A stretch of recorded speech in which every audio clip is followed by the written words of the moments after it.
বিসমিল্লাহির রহমানির রহিম। প্রিয় দর্শক বৃন্দগণ, আসসালামু আলাইকুম ওয়া রাহমাতুল্লাহি ওয়া বারাকাতুহু। আশা করি আপনারা আল্লাহর রহমতে ও কুদরতে ভালো আছেন। আমিও আল্লাহর রহমতে ভালো আছি। আজকে আপনাদের জন্য ছোট ছোট 12টি সূরা উপহার নিয়ে আসলাম, উচ্চারণ সহ, যেগুলো আপনারা শুনবেন এবং নিজে নিজে সেগুলোকে শুধরে নেওয়ার চেষ্টা করবেন। শেষ পর্যন্ত শোনার পরে আপনাদের ভালো লাগলে শেয়ার, লাইক, কমেন্ট ও সাবস্ক্রাইব করে পাশে থাকবেন। বিলম্ব না করে আমরা শুরু করছি। আউযু বিল্লাহি মিনাশ শাইতানির রাজীম। বিসমিল্লাহির রহমানির রহিম।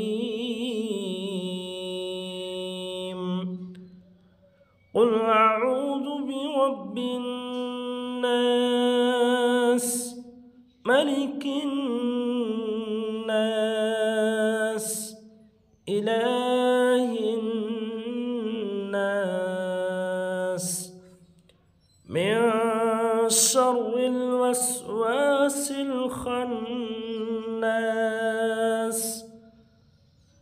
الذي يوسوس في صدور الناس من الجنة والناس.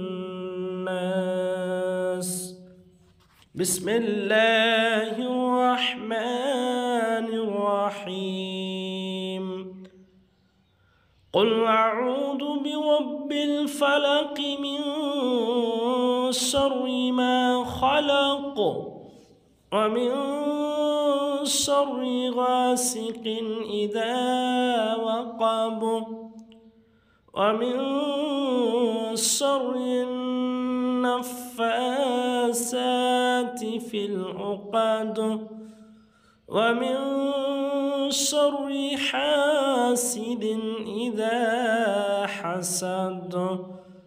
بسم الله الرحمن الرحيم.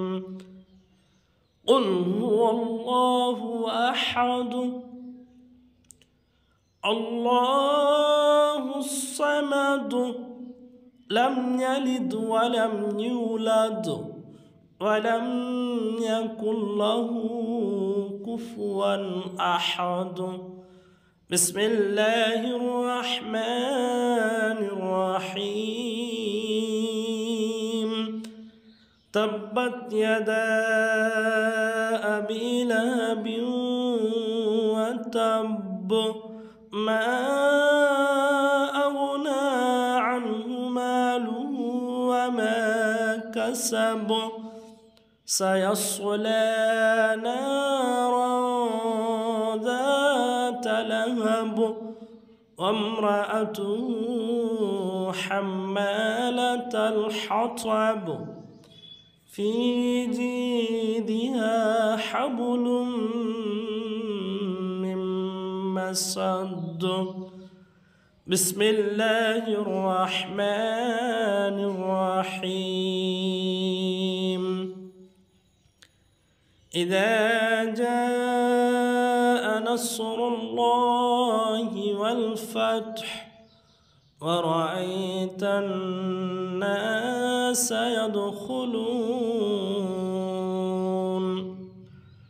يدخلون في دين الله أفواجا فسبح بحمد ربك واستغفره إنه كان توابا.